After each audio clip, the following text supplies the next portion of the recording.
Allah, don't let me stray. Please guide my way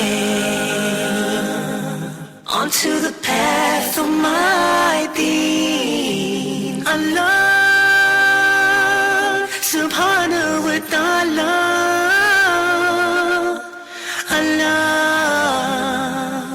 I'm calling your name.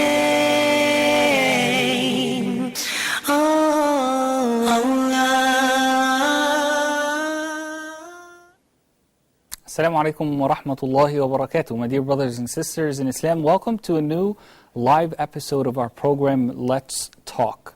Let's talk about youth issues. That's what we're talking about here on every single episode of this program. First of all, I want to thank all of you, my dear brothers and sisters, for joining us in this very special episode. And this evening, inshallah, we are going to be talking about a topic that no matter how many times we've talked about before, whether on this program or on other programs here on Huda TV, we can never get enough of it. Because the people who have helped us this much, we always need to remind ourselves that we need to be dutiful to them. Tonight, my dear brothers and sisters, we're talking about our parents. Our parents, our mothers and our fathers, and how we need to be dutiful to our parents, and we need to be kind to our parents, and we need to show them respect and love and many, many, many meanings that may fall under the word that we know in Arabic as birr. And we are honored to be joined here in the studio by three amazing guests. Let me begin with my right, Brother Khalid al-Kilani. Assalamu alaikum wa rahmatullahi wa barakatuh. Alaikum assalam wa rahmatullahi wa barakatuh. Thank you so much for taking the time to be with us. Thank you. Barakallahu feek. Jazakallahu khairan. And Brother Khalid al-Kilani is a teacher, and two of his students are with us here in the studio. Let me begin by introducing Brother Malik. Assalamu alaikum wa rahmatullahi wa barakatuh. Thank you so much for taking the time to be with us. Brother Hassan, welcome to the program. Assalamu alaikum. Alaikum assalam wa rahmatullah. Thank you so much for taking the time to be with us. Thank you very much. Jazakumullah khairan. My dear brothers and sisters, we want you to join in this discussion, inshallah. In just a little bit, you'll see the phone numbers on our screen. So feel free to participate with us in this discussion. If you have any thoughts you'd like to share with us, any ideas, any comments, any stories. Tonight is all about stories. Stories of people who were good to their parents and stories of people who were not so good. Because stories do make a huge difference, whether we're going to be talking about stories from the prophets or we're going to be talking about stories from our lives today. We need, my dear brothers and sisters, to remind ourselves about this very, very important topic, something that we take for granted. And if your mother or your father has passed away, it is not time for you to turn off your TV, because there's a whole lot that you can do in order to be dutiful to your parents, even if they are no longer with us. And at the same time, if your parents are not Muslim, there is a whole lot that you can do in order for you to be dutiful to them, inshallah. So, Brother Khalid, let me begin by asking you, what is the definition of this concept that we're talking about, birr al-walidain, or being dutiful or kind, or all the encompassing meanings of love and of affection to our parents?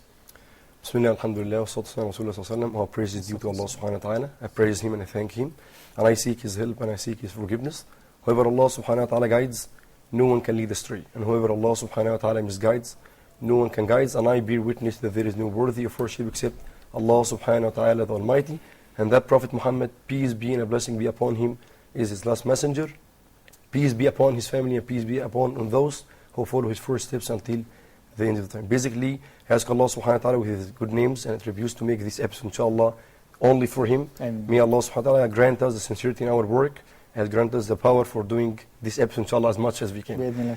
Basically, Brother Hussein, before I start to speak about the word birr, I'd like to start with a very important introduction, which I think it plays an important role in our today's topic. In Islam, in the Islamic Sharia perspective, we have something is called the rights. We have the rights of Allah subhanahu wa ta'ala, which is worshipping Him, and we have the rights of ourselves, which doesn't make dhulm upon ourselves by committing the sins, and we have the rights for the others, which is the rights of people, which is huquq al-akharin, as the scholars they said. Regarding today's episode, we are not speaking about only a right to Allah subhanahu wa ta'ala, or a right for ourselves, or a right for others. It's all the three pillars inside one pillar, which is The right for Allah subhanahu wa ta'ala, and the right for us, and also the rights for the other, like the parents. The word bir, actually, they have different meaning. When we start to look at the word bir with itself, without bir, then we can say that doing the khair. Al-khair wal-ihsan, the goodness and the khair and the righteousness. All sorts of goodness. All sorts of goodness. Allah Azza wa Jal said, ليس البر بأن تولوا وجوهكم قبل المشرق والمغرب ولكن البر من آمن بالله والملائكة واليوم إلى until the end of the verse. ولكن البر من آمن بالله واليوم الآخر والملائكة والكتاب والنبيين. So it's very important to understand that the word bir with itself is the door of the khair. When we add this word al-bir plus bir al-walidain, it means doing good to your parents, to be righteous to your parents, to do all the good deed towards your parents. So this is from the linguistic perspective, as the scholars they said regarding this topic. Also, when we start to speak about bir al-walidain, we will not only speak about bir, then we can speak about the opposite of this word, which is uquq al-walidain, which is doing evil to your parents. So both of them are very important. I think, inshallah, today we have many different things to speak about. Inshallah. Thank you.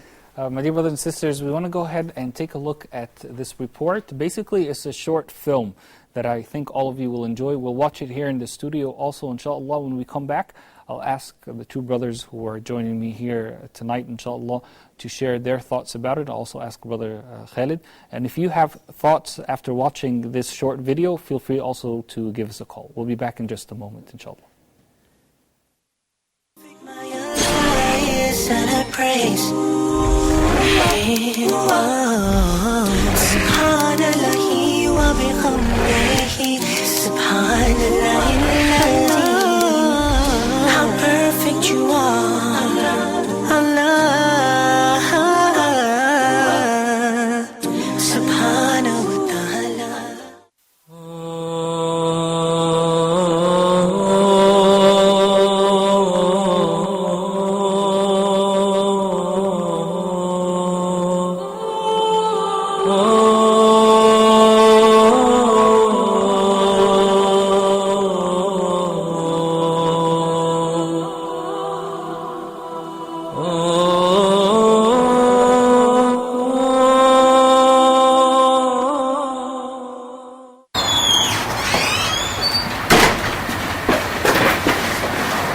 Come on, man, you're late to school.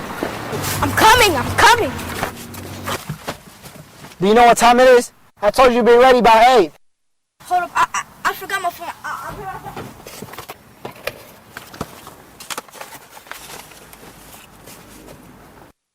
I found it.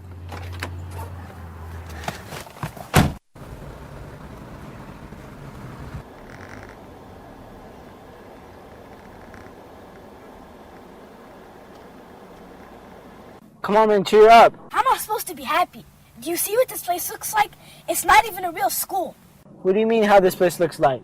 It's not what's on the outside that matters, the inside. Just because it's right by a masjid doesn't mean it's a great Islamic school. Yeah, you're right, but you didn't even give it a chance. Try it out for a day, and if you don't like it, I'll try to figure something out, inshallah. Alright, fine, but only today. After that, I'm never coming here ever again.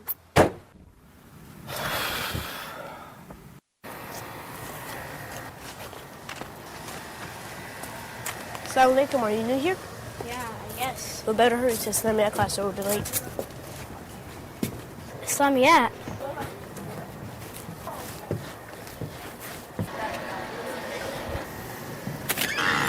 السلام عليكم. أهلا وسهلا. سورة الأنبياء كل نفس ذائقة الموت ونبلوكم بالشر والخير فتنة وإلينا ترجعون. So to wrap up this class, my dear beloved young brothers, Islam, Quran and Sunnah places a heavy emphasis on making dua for the deceased, for the ones who have passed on to the next world. Most importantly, for your parents, your mother and your father. Here's the dua that I want you guys to learn and memorize regarding your parents. You're asking Allah subhanahu wa ta'ala to have mercy on them in their time of need as they had mercy on you in your time of need. Alright guys, we're going to take a 10-minute break before we head out on our field trip to the cemetery. Alright?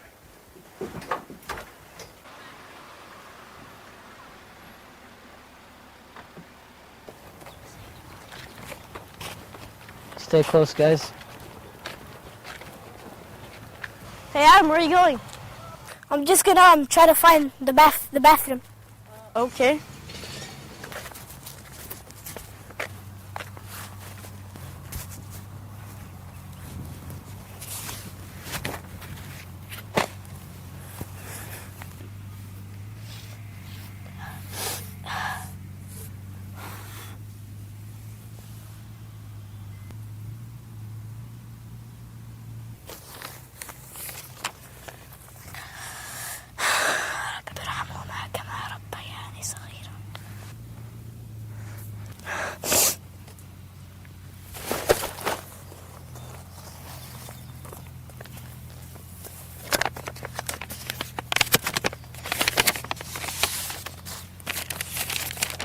Dear Adam, I'm writing you this letter in hopes that one day you open it and read words from your beloved mother. Adam, I want to meet you in Jannah, inshallah. As your mother, I never wanted anything more than for you to grow up close to your deen. I never wanted anything from you. All I ever wanted was for you to always remember me in your du'as. That's all. I remember being a kid wishing I had the opportunity to go to an Islamic school. I never wanted for you to be deprived from that. I hope one day you will go to one. Anyways, if you're reading this, most likely I'm not here to hug you anymore. But just know that I love you, Adam. Love, Mom. Hey, are you okay? Sorry, I didn't know. It's fine. Allah subhanahu wa ta'ala is taking care of her. She's in a better place now. And we learned that in school. You think? We better hurry back to the group or we'll get in trouble.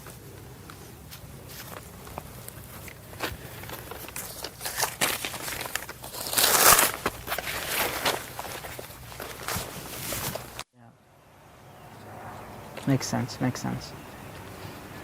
Adam, I just got off the phone with your brother. He found a new school for you. Do you want to move? Never. رضيت بالله ربا وبالإسلام دينا الله سبحانه وتعالى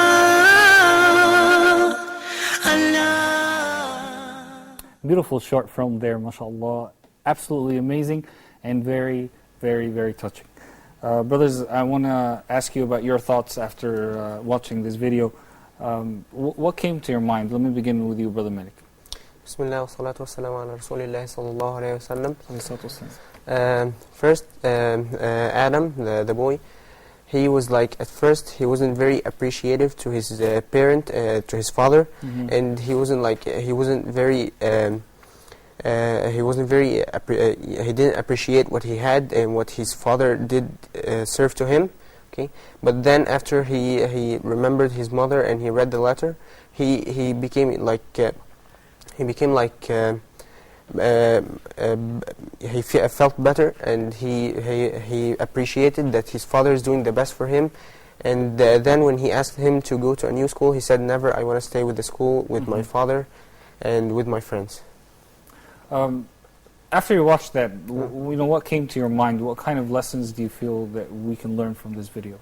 I learned that whatever you are, however you think your father is doing to you, or whatever he is doing, your father and mother are doing the best to make you happy, and they are serving the best they can do.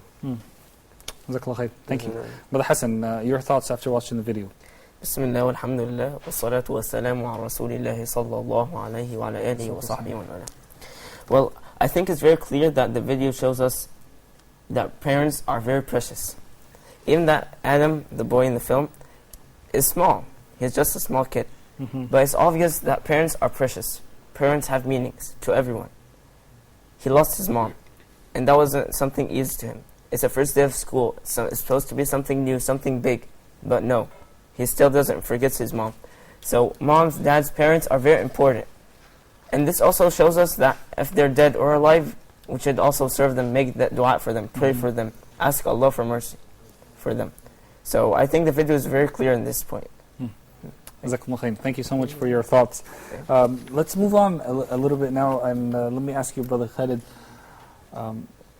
when we contemplate on this big word, bir, as you kindly said, its meaning, practically speaking, in the world that we live in today, do you really feel that we are living up to the meaning of this word, or are we kind of like on the wrong track? Actually, this is depend upon every person. For example, if someone applies rule, Allah subhanahu wa ta'ala, so he's doing his best as much as he can to apply this word, which is al-birr. For this person as an individual, this would be an application for him. But I cannot say that we are on the wrong track for all of us generally. But I can say that every person as an individual can differentiate between one person and another. So this regarding this part. Also, when you ponder that we have different layers of people. A layer of people, for example, that their Islamic upbringing support and grant them a lot for applying this meaning. Like their family and their background and their studying, all of that playing an important role in making them on this track. On the other side, when you look at another family, they are living far away from the straight path, far away from the road of Allah subhanahu wa ta'ala. This can make them outside of this world. But generally, Allah subhanahu wa ta'ala open for us different opportunities, different roads. Allah subhanahu wa ta'ala open for us different doors to enter, to go one step closer to Al-Jannah, to paradise. So, Allahumma musta'an, may Allah subhanahu wa ta'ala grant all of us the road of al-khair and al-birr, inshallah. Amen.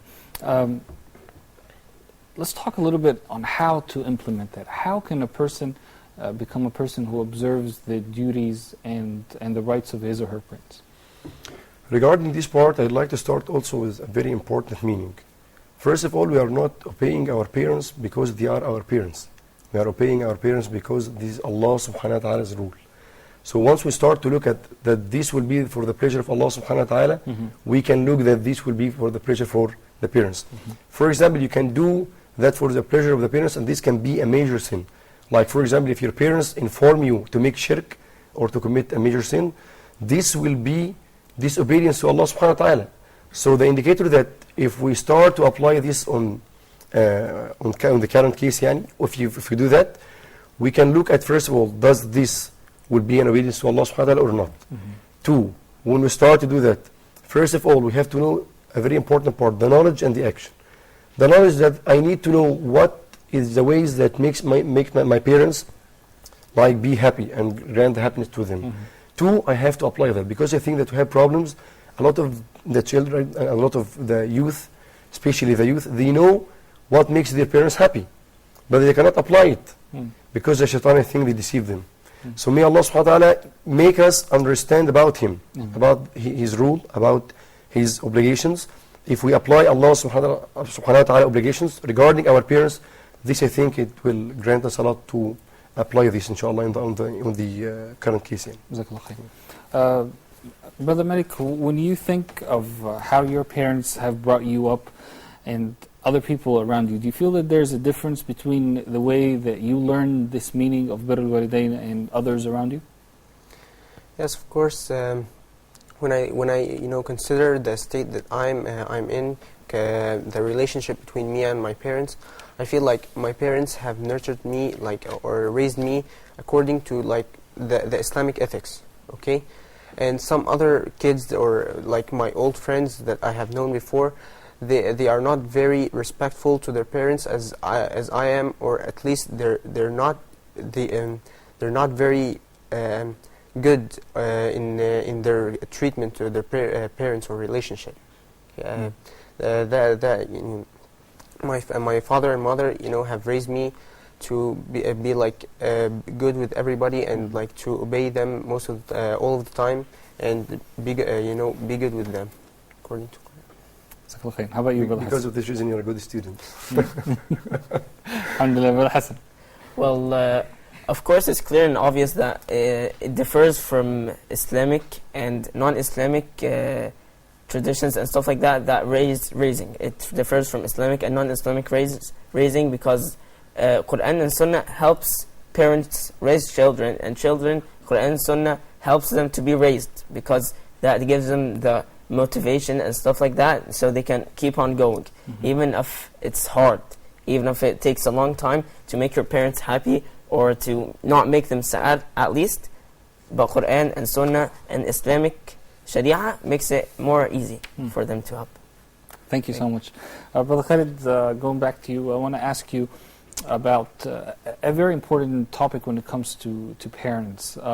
Some people are good to one of their parents, but not the other. You know, sometimes they say, okay, I have a good relationship with my mother, but not so good with my father. Or the opposite. Some people may say, okay, my relationship with my father is good, but my relationship with my mother is not so good. Why is it, do you think, that one person can develop a good relationship with just one parent instead of both parents? When in many parts of the Quran, Allah subhanahu wa ta'ala is addressing both parents, or He's telling us to be dutiful to both parents at the same time. Regarding this part, we have to understand an important hadith which the Prophet ﷺ informed us when he said, his nose will be rubbed on the ground, his nose will be rubbed on the ground, his nose will be rubbed on the ground, he will be a loser who reach both of his parents or one of them and they didn't entertain the paradise. So we can understand that from this hadith, the Prophet ﷺ indicates to the two of them, not one of them. This is from the Sharia perspective, so we have to make this obedience for both of them, not one of them. Regarding your part, Usama, especially your part, we can know that maybe one of both of the parents, they deal with the child or they deal with his son in a wrong way, which makes him, for example, someone apply an approach and the other apply another approach.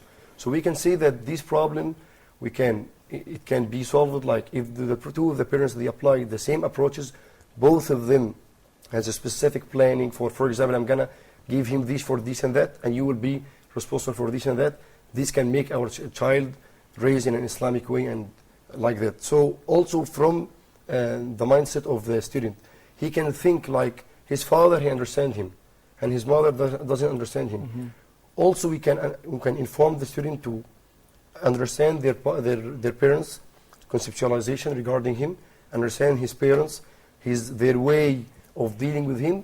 Then after that, I think that this problem, inshallah, will be solved. Inshallah. As a teacher, what are some of the most common problems that you face with students in regards to their relationship with their parents? I think this depends also upon the levels of the elementary department is different from the middle school department, different from the high school department. Every department has its own problems. For example, if we take a case study like elementary department, you can find the student, for example, like his parent, one of his parents, for example, he deal with him, he can make him watch films and movies and listen to music. On the other side, his parents inform him to pray, to wake up at Fajr, to make the adhkar. So he start to feel a kind of hesitation. Who should I follow? One of you? So one parent says this, so the other parent says this. On the other side, the school has a new theme. So he kind of feel a kind of hesitation. This for example, a case was in elementary department. For the high school department, their problem that they think from their own perspective that their parents doesn't understand them. And their parents, they have a big amount of experience regarding their problems, but they think that they didn't understand them, they didn't grant them what they need. So they say that I am a youth, I have my own mind, I have my own ideas, and my parents didn't deal with me like I need. He understands from his own self that his parents deal with him, he push him to do that because he hate him. So I think the most important thing to solve these problems, especially the youth problem nowadays, is to apply our Islamic values inside our family. This is from the family part. We have different parts regarding such a topic, which is, as we said in our school, the golden triangle, which is the parents and the school and the teacher. If all of us as the three pillars apply these different methodology from the Islamic Sharia perspective from our part, I think this will solve the problem. Because every moment for any case study that came, when you start to ponder on this case, you'll find something is wrong. The parents is very good, mashallah. The family is very good. They push the student, they raise him in an Islamic way. On the other side, you can find the teacher that he deal with the student in a new way that is different from the other way from in his home. Also, when you look at, for example, at the school grant the Islamic environment, it grant him the Islamic studies, grant him the Islamic upbringing.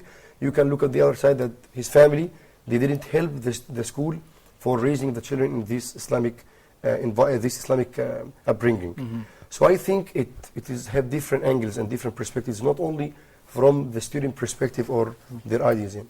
Let's talk a little bit about Quran and Sunnah. What does Allah subhanahu wa ta'ala command us to do specifically when it comes to our parents? One of the most important thing, one of the major verse in the Holy Quran which is came, قال الله عز وجل وقضى ربك ألا تعبدوا إلا إياه وبالوالدين إحسانا. Allah Azza wa Jal decreed upon us to worshiping only Him. Then after that He linked with the Tawheed that we have to obey our parents. So this is very important. Also when you look at the Sunnah, you find one of the companions, he informed the Prophet ﷺ, he said, إني نكحت امرأة فأبت أن تنكحني. ثم بعد ذلك, after that, when he informed a specific woman to engage him and she refused to marry him. Another person, he informed her to marry him and she accepted. Then after that, he informed the Prophet that I feel a kind of jealousy. Then I killed him. Does I have a repentance to Allah subhanahu wa ta'ala? The Prophet ﷺ, at the first time, he informed him, Alaka you have a mother? Why the Prophet ﷺ in this hadith, look at on the other side, the opposite, he killed someone, which is the major sin after the shirk. The Prophet ﷺ informed him, Alaka he said, my mother is not alive. He said, do as much as you can from the good deeds to go one step closer to Allah subhanahu wa ta'ala. Maybe Allah subhanahu wa ta'ala, inshaAllah, grant you the maghfirah. So when you look, we have different hadith and different verses from the Quran and Sunnah that speak about such a topic. When we start to understand that birrul walidain, or doing good to our parents, came after the Tawheed, in another hadith, that birrul walidain, the Prophet ﷺ informed the companion that it was the best deed after the jihad. Another hadith, he said it was the best deed at all. It depends upon the person. But generally, birrul walidain is highly recommended. It's fard. It's not highly recommended only. It's fard in Islam. A lot of verses also, when Allah subhanahu wa ta'ala inform us on another verse about the shirk, that maybe your parents can inform you to make shirk with Allah subhanahu wa ta'ala. We can say that you can make birr from the Islamic Sharia perspective as you obey them, but not on all their orders. Because maybe I think that we have nowadays problems that maybe your mother, for example, inform you that to divorce your wife. How can I do that? This depends upon the case. If she inform you to, for example, to divorce your wife upon a religious perspective, upon different things that is religious, and this would be a very important part in your life, this will be a case, and we can say to speak about it. But for example, if we start to deal with this case, like if she inform you to do this, to divorce your wife from because a kind of jealousy or a kind of that, this will be far away from the need. So I think that a lot of the hadith in the Quran, a lot of the hadith of the Sunnah, a lot of the verse in the Holy Quran came to speak about such a topic, which is fard in the Barakallahu feek. Thank you so much. My dear brothers and sisters, we have a phone call from Egypt. Assalamu alaikum. Alaikum assalam wa rahmatullahi wa barakatuh. Thank you so much for joining us. Your thoughts about the topic here tonight? Well, first of all, I would like to greet Brother Osama and your honorable guests in the program. I'm really honored to have to be with you in this topic, which is a divine topic and very important in our time. I'm really happy to be in this program, to be involved as much as I can. Thank you so much for taking the time to be with us. You're welcome. Your thoughts about the topic that we're talking about tonight? Yes, the rights of parents. I mean, rights of parents is a divine relationship, which is indoctrinated in all societies of the whole world. There have been so many topics, so many things that spoke about the parents and child relationship. But in Islam, the rules were laid down by divine command by Allah subhanahu wa ta'ala and His Prophet sallallahu alaihi wasallam, due to the relationship between the parents and their children.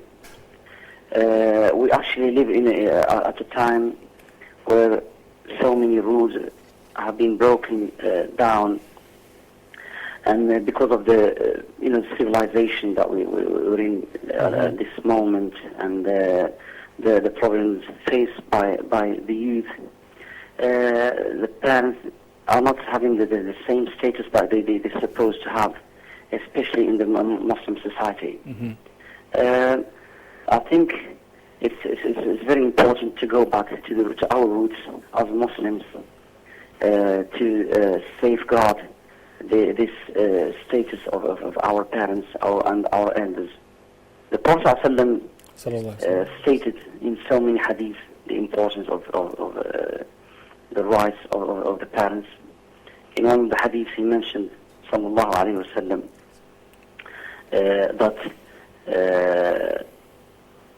he will be the first to quote. He was also quoted, in this, that the paradise lies under the feet of the mother. He mentioned so many hadiths concerning both the father and the mother, and mainly the mother. Allah subhanahu wa ta'ala said in his in the Quran that, and we have enjoined on man to be good to his parents. In travail upon travail did his mother bear him, and in 2 years was his weaning. Show gratitude to me and to thy parents. To me is thy final goal. And so many verses and the hadith of the Prophet ﷺ, stating this sacred and divine relationship between the parents and their children. Our parents must have that status, must keep their status, because as I said, their status, or they've been empowered by Allah subhanahu wa ta'ala to represent this divine relationship on earth. And obviously the children, through their parents, have that connection to Allah subhanahu wa ta'ala. So it's up to the parents to connect their children to Allah subhanahu wa ta'ala, to the divine doctrines of Islam, to the hadith of the Prophet ﷺ. Thus, the children have to have the respect and show and give their parents' rights this importance, because it's the parents who connect them directly. Because most of their life is spent within the house, and the father is the fatherly authority upon the kids until obviously they get married. So by respecting him, he would be able to connect us to Allah subhanahu wa ta'ala, or he should have, because many parents nowadays, we notice they've given up this divine, as I said, status, and they let the kids be exposed to wrong media, to bad company, and it affects the children all the time. Barakallahu feek. Jazakallah khairan. Thank you so much for being with us and for sharing your thoughts. My dear brothers and sisters, we're going to take a short break. Inshallah, when we come back, don't go anywhere. We'll have more discussions for you, inshallah. We would like you to give us a call and share your thoughts with us. And also, we have a very important video coming up after this break, inshallah. So please stay with us.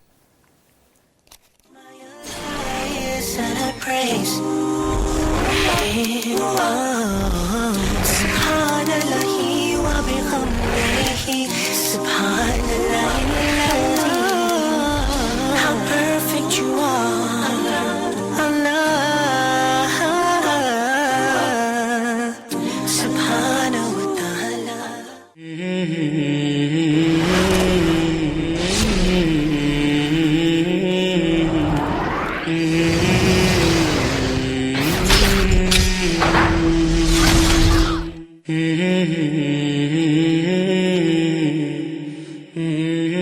Let's start from where they started. Who are they? The companions of the Prophet ﷺ. When they started learning the religion of Islam, they started with the Aqidah, the belief system. faith. Brothers and sisters in Islam, dear viewers, the Prophet ﷺ spent 13 years in Mecca teaching that generation the belief system, the Aqidah. Aisha radiallahu anha confirms this by saying, the first things which were revealed from the Quran was matters of Aqidah. Who is Allah? Jannah, paradise and hell.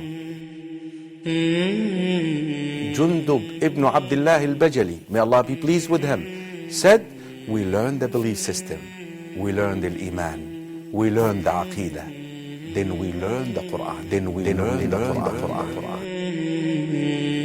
Brothers and sisters in Islam, nowadays, a lot of our cultural practices, a lot of our societal norms are against our belief system. And the reason why we're falling into this, because we did not start from where they started.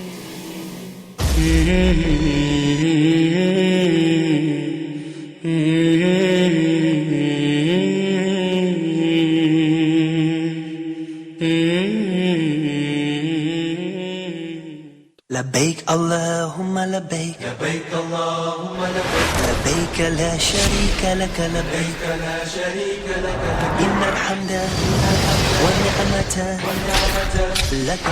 Why is Hajj so important? Allah the Almighty said in verse number 97 of the third chapter of the Quran, which is known as Ali Imran, He said, وَلِلَّهِ عَلَى النَّاسِ حِجُّ الْبَيْتِ مَنِ اسْتَطَاعَ إِلَيْهِ سَبِيلًا تابعوا بين الحج والعمرة فإنهما ينفيان الفقر والذنوب. Follow up performing Hajj after Hajj and Umrah after Umrah. So what is the first step? Ihram. The first pillar is Ihram. What does Ihram mean? What does it entail? Hajj al-Ifrad, many of the local people do Hajj al-Ifrad and others because they're exempt from offering the Hajj or the sacrifice. It doesn't require Hajj. So when you say لبيك اللهم عمرة وحجة, that's called Qiran. And you do the rites of Umrah and you do not take off the Ihram condition. Rather you continue until you finish the Hajj. So Al-Hajj and Al-Umrah and following up between Hajj and Umrah for those who can afford it. Allah subhanahu wa ta'ala forgives their past sins or whatever sins in between. لبيك اللهم لبيك لبيك اللهم لبيك لبيك لا شريك لك لبيك لا شريك لك الله سبحانه وتعالى الله. Assalamu alaikum and welcome back, my dear brothers and sisters, to Let's Talk. We're with you here live, so feel free to give us a call and share your thoughts with us about tonight's topic. We're talking about how we can be dutiful and righteous to our parents. A very, very important topic for all the youth out there. So if you're a parent or if you're a youth, or if you have any advice or stories on your mind, inshallah, feel free to give us a call and share your thoughts with us. Let's go ahead and take this call from Brother Adam from Egypt. Assalamu alaikum, brother. Alaikum salam wa barakatuh. Thank you so much for taking the time to be with us. So, I just wanted to add a small thing. Please, go ahead, yes. Before people converting to Islam, they usually don't have a strong relationship with their parents. But after converting to Islam, they begin to visit them and have a good relation. And this actually gives a good image of Islam. And by that, many people convert to Islam through their children. So basically what you're saying is that even if the parent is not a Muslim, we should still be good to our parents, right? Yes. So imagine if they are Muslim, that means we should be even more good to them, right? Thank you so much for that. It shows that Islam cares for birrul walidain. Jazakallah khair. Thank you so much for that. Appreciate your thoughts. Brothers and sisters, if you have any thoughts that you want to share with us, any comments, feel free to give us a call. The numbers should be on your screen right now, inshallah. Brothers, let me ask you about your thoughts. What are some of the hardest issues that you feel that come to your mind when you want to be good to your parents? Because obviously it's a challenge, right? It's a form of jihad to be good to your parents. It's not like something easy that comes like that. So when you guys, try to become good to your parents and try to be dutiful to your parents, what are some of the challenges that you face or some of the hardest aspects that you meet? First to you, brother. One of the hardest things that I feel about being fully good to my parents is like doing every single thing they ask you to do. Like sometimes my father wakes me from sleep and tells me like go and get something from the grocery store. So I tell him I'm asleep right now, so I can't go. But it is not the time now. That was like I feel is one of the most difficult things that I need to do with my parents and to do what they ask me to. And one of the also hard things is like to do everything like even if you hate it, even if you like anytime, okay, not even when you're asleep. Like if you're working or you have homework or you're just watching something, and they tell you come and help me and like go get your brother from the school, whatever. Sometimes you feel like it's kind of like it's kind of heavy on you, right? It's a challenge. But like I need to take this call and then we'll continue inshallah. Sister Nadia from the KSA. Assalamu alaikum. Alaikum assalam. Brother Osama, can I ask a question regarding this topic? Please, go ahead. Please. Yeah, I just want to ask that sometimes, not sometimes, most of the time, the kids are so unrespectful to the parents, and we are trying, for example, our best to bring up as a Muslim child. Yes. So sometimes they are saying that everyone is doing this, and they are going more far from us. And the main thing is that they have, mashallah, knowledge. Not only that, they don't know. From us, from the teachers, from the school, they have the knowledge. What should they do? And how much respect they should give to the parents. But nowadays, children are so unrespectful, and like they're telling, okay, everyone is doing same. This generation is same like this.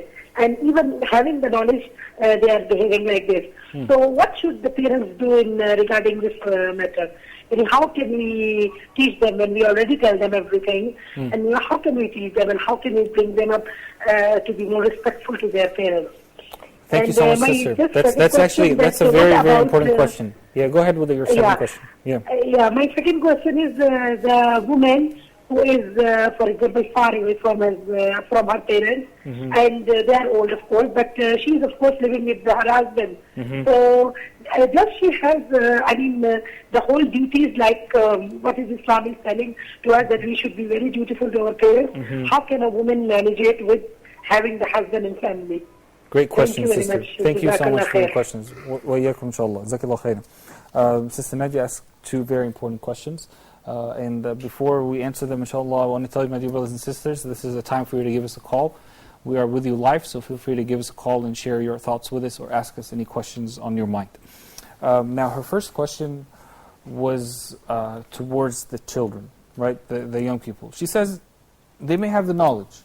It's not an issue of the lack of knowledge. They may know what Allah subhanahu wa ta'ala says, what the Prophet ﷺ says, how it's so important, what are the rewards for being dutiful to the parents, what are the punishments. They may know all of that, but they don't put it into practice because maybe many of those around them do opposite of that. So she's saying as a parent or as a teacher, especially as a parent, what can she do in this situation?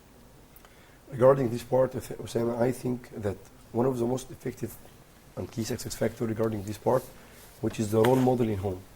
A lot of the parents, the problem, they inform their children that to do this and to do that, memorize the Quran, just go to attend the lectures, just do your homework, do this and that, and the children inside their home, they didn't find their father or their mother apply this. So first of all, if they, at the beginning here, the parents apply the Islamic role in their homes, their sons, they will look at them like they are the role models. This will be directly, applied from them. Second part, which is, it's not the time, when for example, when they inform him like do this and that, he has to be with him and to follow up. Not only saying like I already informed him to apply this or to read the Quran. No, just bring your children beside you, just open the Quran, make a halaqat tajweed inside your home, start to read and apply this practically. Maybe some of the parents, they said, I already bring for them a sheikh inside the home and I pay money, I do this and that. This is not only this will not be sufficient for them. You have to apply this by yourself. 3, don't work a lot. Work. I already work, I pay, I already put him in Islamic school, I did this and that. No, you have to give to yourself the space to stay with your son. Just ask him, how are you? What did you do today? Did you read your word? Did you read your part of the Quran today? Did you read this and that? Communication is very important. It's very important. Communication with the children. Not only because I think that, as I inform you, one of the effective part in applying the Islamic upbringing in homes, that the role model. When the student or when the children look at their parents, they are praying. They are praying at the time of the prayer. They are, for example, making dua. They are doing this and that. They are already affected from what this. Let's take our next call, Brother Ahmed from Egypt. Assalamu alaikum. Wa alaikum salam wa rahmatullahi wa barakatuh. Thank you for giving us a call tonight. Brother Hugh, I just first wanted to thank all your guests, especially the youth, for taking part in such an important matter at such a young age. Because we all know that obeying parents is such an important thing. That's number one. Number two, I wanted to, if you have no problem, I wanted to ask Sheikh Khalid here a question, Brother Khalid. I wanted him to, personally, I'm going to college this year. So I wanted him to say a message to all the brothers who are still youth and are still growing up. How should they obey their parents, or what should they do exactly so that they can fulfill this very important mission? Great question. Thank you so much, Brother Ahmed. My dear brothers and sisters, we are with you here live. We had mentioned that we would show you a report in this segment, but we decided to cancel it in order to take more of your calls and answer your questions. So now is the time to give us a call, inshallah, and share your thoughts with us. Brother Khalid, assuming that the sister who called, Sister Nadia, she's doing all the things that you mentioned, and there's still no response. What should happen at that point? Allah Azza wa Jal opened for us the dua, grant us the dua, the silah of the mu'min. So she has to do her best as much as she can to make ijtihad, to ask Allah subhanahu wa ta'ala, and with supplications and dua, to make her children, inshallah, support her with the Islamic upbringing. Dua is very important, so I think also depending on Allah subhanahu wa ta'ala, tawakkul. We have two important, Now her second question was regarding herself. She's a person who lives with her husband in a country different from where her mother lives. And her mother is old, and this is the case not only for Sister Nadia, but for many people, because of work reasons and other things. So how can she be dutiful to her mom while she's not close to her? This depends upon the indicator that makes her mother sad or not.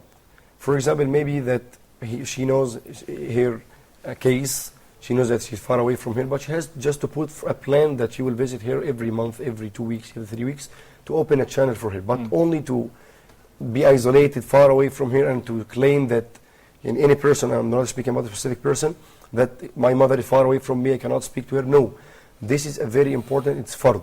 So you have to put in consideration your mother's visiting and to open a channel with her. Like, for example, she can make every 2 weeks a visit. And this will depend upon her mother. For example, if her mother likes to visit her every week, this will be a fard for her to do that. So this will be related to her mother's satisfaction.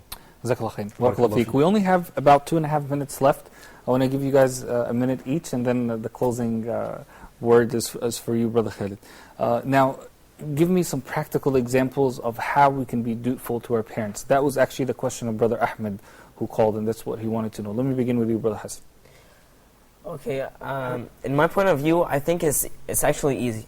There's not a lot of barriers. There's nothing really hard to do, because it's easy, it's clear. You just have to obey them. It may be hard sometimes, that's usual, that's okay. But when you know what the guarantee is, you guarantee the Jannah, you guarantee paradise, you guarantee rida of Allah. So that, I think, is enough for you to keep on going and to not stop. You have to help them, obey them, make them happy, don't make them sad, and even them and their friends also. Brother Abdul Aziz from Somalia, our last caller of the evening. Assalamu alaikum. Looks like we lost you there. Sorry for keeping you a little bit long. I know it is not easy to be calling from Somalia all the way to here. So may Allah subhanahu wa ta'ala bless you. Brother Malik, your thoughts?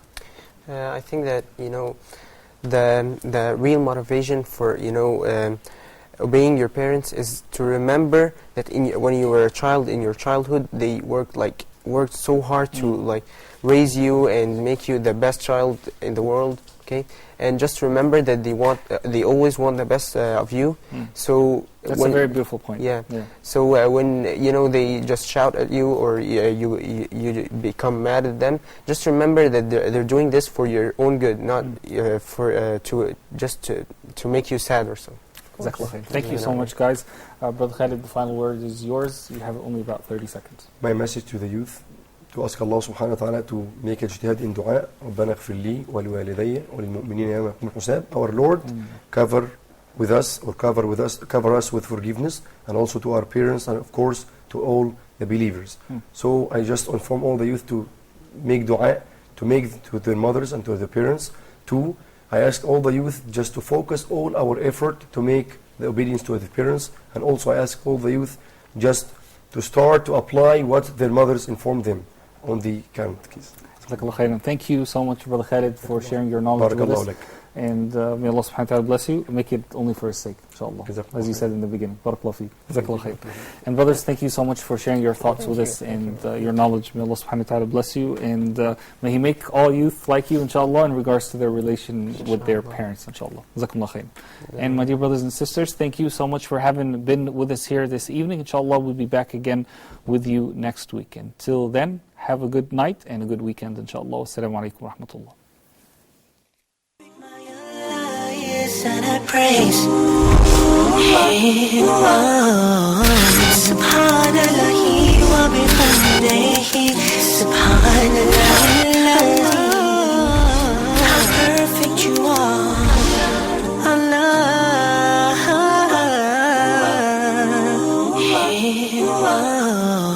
Subhanallahi wa bihamdihi. Subhanallah, perfect you are, Allah, subhanahu wa ta'ala, Allah,